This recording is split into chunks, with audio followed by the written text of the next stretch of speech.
दोस्तों, अल्लाह की कुदरत का कारनामा और अल्लाह की कुदरत का कारखाना बेनियाज है।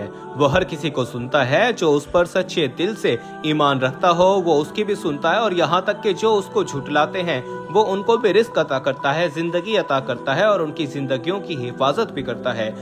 फिर बेशक एक सच्चे मुसलमान का अपने रब पर ईमान से इकरार करना और उसे दिल से तस्लीम करना बहुत ज़रूरी है। दुनिया की हर चीज़ अल्लाह ने बनाई है और वो हर चीज़ पर कादिर है। जैसा कि हम इस दुनिया में कई मजहबों के लोगों को देखते हैं और कई अकायद मौजूद हैं इस दुनिया में, बेशुमार इस दुनिया में ऐसे लोग भी मौजूद हैं जिनका अल्लाह पर अकीदा नहीं है। ऐसी ही एक कहानी आज आपके सामने पेश की जाएगी, जहाँ हमारे लिए एक बहुत गहरा सबब मौजूद है जो हमारे दिलों को ईमान से मुनव्वर कर देगा। दोस्तों, आगे बढ़ने से पहले आपसे गुजारिश है कि अगर आपने अभी तक हमारे इस चैनल को सब्सक्राइब नहीं किया तो अभी सब्सक्राइब करके बेल आइकन को प्रेस कर दीजिए, ताकि हमारी आने वाली तमाम नई वीडियोस आपको बर वक्त मिलती रहें। और इस वीडियो को लाइक कीजिए, दोस्तों के साथ शेयर करना मत भूलिएगा, ताकि तमाम दोस्तों तक पैगाम पहुंचता रहे।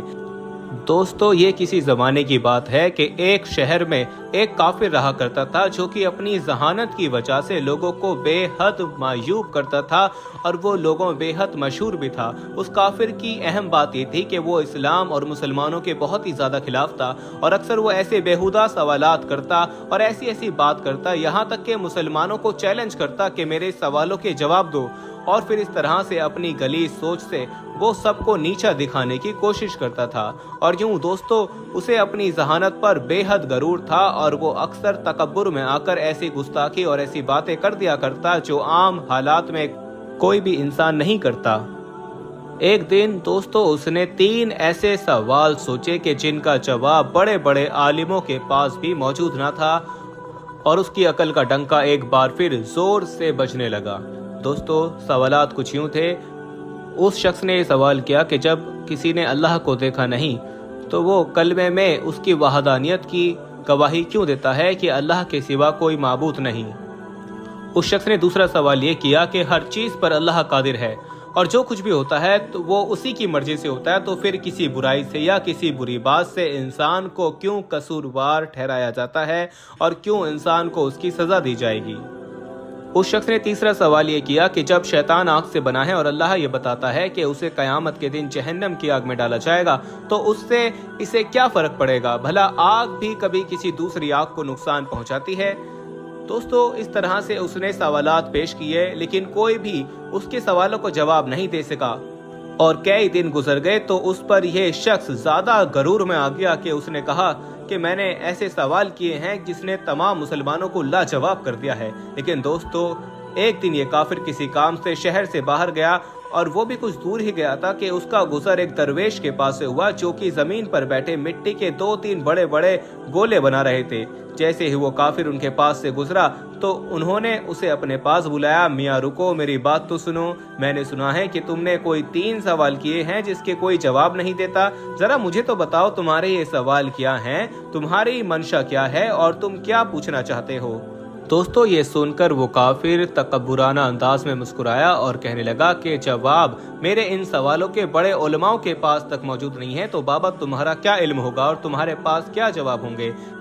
ये सुनकर बुजुर्ग मुस्कुराए और कहने लगे, मियाँ तुम अपने सवाल बताओ, शायद के कोई बात बन जाए। दोस्तों, उस शख्स ने एक एक करके तमाम सवालात दोहराने शुरू कर दिए। कहने लगा कि जब किसी ने अल्लाह को देखा नहीं तो तुम कलमे में अपनी वहदानियत का इकरार कैसे करते हो और उसकी गवाही क्यों देते हो? दूसरा सवाल यह है कि हर चीज पर अल्लाह कादिर है, तो बुराई भी तो फिर उसी की मर्जी से होती है, तो इसका जिम्मेदार इंसान कैसे हो सकता है? तीसरा सवाल यह है कि जब शैतान खुद आग से बना है तो जब उसको जहन्नम की आग में डाल दिया जाएगा तो आग दूसरी आग पर क्या असर करेगी? दोस्तों, जब उसने ये 3 सवाल कर लिए और कहा कि इसका जवाब किसी के पास नहीं है, तो दरवेश उसे देखते रहे और सोचते रहे। एकदम इस दरवेश ने मिट्टी का एक बड़ा सा गोला उठाया और उसके मुंह पर दे मारा और उसके सर से खून बहने लगा और वो उठकर खड़ा हुआ और उसने कहा, तुमने ये क्या जुल्म किया है? मैंने तो अपने सवाल तुम्हारे सामने रखे थे और तुम अगर जवाब नहीं दे सकते तो ये जुल्म क्यों करते हो? मैं इस ज्यादती का शिकार हूँ और मैं अब काजी से इसका फैसला करवाऊंगा और तुम्हें अदालत में ले जाऊंगा।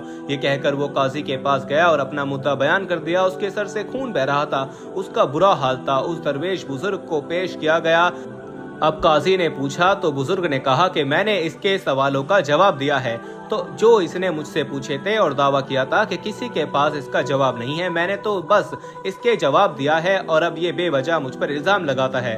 عدالت میں موجود سب لوگ حیران رہ گئے کہ یہ کیسا جواب تھا جو اس شخص کو دیا۔ قاضی نے کہا کہ یہ کیسے سوالوں کا جواب دیا تم نے، ہم تو کچھ سمجھ نہیں پا رہے۔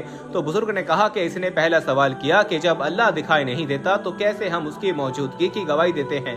تو اس کا جواب یہ ہے کہ اس نے مجھ پر لگائے ہیں الزام۔ اس نے کہا کہ میرے سر پر درد ہو رہا ہے، لیکن اس بات کا اس کے پاس کوئی گواہ موجود نہیں ہے۔ وہ کافر بولا کہ اس بات کا گواہ کیسے ہوگا؟ درد تو مجھے ہو رہا ہے۔ درویش نے کہا کہ ہم کیسے مان لیں کہ تمہیں درد ہو رہا ہے؟ دوستو، کافر نے کہا کہ میں محسوس کر رہا ہوں کہ مجھے درد ہو رہا ہے۔ اس پر بزرگ نے فرمایا، جیسے تمہارا درد دکھائی نہیں دے رہا اور تم محسوس کر رہے ہو، ویسے ہی اللہ دکھائی نہیں دیتا، لیکن ہر وقت ہم اپنے ساتھ محسوس کرتے ہیں، کیونکہ دنیا میں اس کی قدرت کے نظارے جگہ جگہ پر موجود ہیں۔ وہ کافر حیران ہو کر کہنے لگا کہ چلو مان لیا، پہلا جواب مل گیا ہے، اب بھلا دوسرے سوال کا جواب دو۔ جو تم کہتے ہو کہ سب کچھ اللہ کی مرضی سے ہوتا ہے، تو پھر برائی کا ذمہ دار انسان کیسے ہے؟ اس کے دوسرے سوال کا جواب بھی اسی میں موجود تھا، اور اس بوڑھے شخص نے کہا کہ تم نے مجھ پر الزام لگایا ہے، جب سب کچھ اللہ نے کیا ہے تو پھر میرا کیا قصور ہے؟ جاؤ اور جا کر اللہ سے اپنا بدلہ لو۔ اس نے مجھ پر الزام لگایا، یہ جھوٹا الزام ہے، میں نے تو کچھ نہیں کیا، میں نے تو وہی کیا جو اللہ کی جانب سے قسمت میں لکھا تھا۔ دوستو، دوسرے سوال کا جواب بھی اس کے سامنے تھا۔ پھر وہ مزید شرمندہ ہو کر کہنے لگا کہ چلو دوسرے سوال کا جواب مجھے مل گیا ہے، اب تم تیسرے سوال کا جواب نہیں دے سکتے ہو۔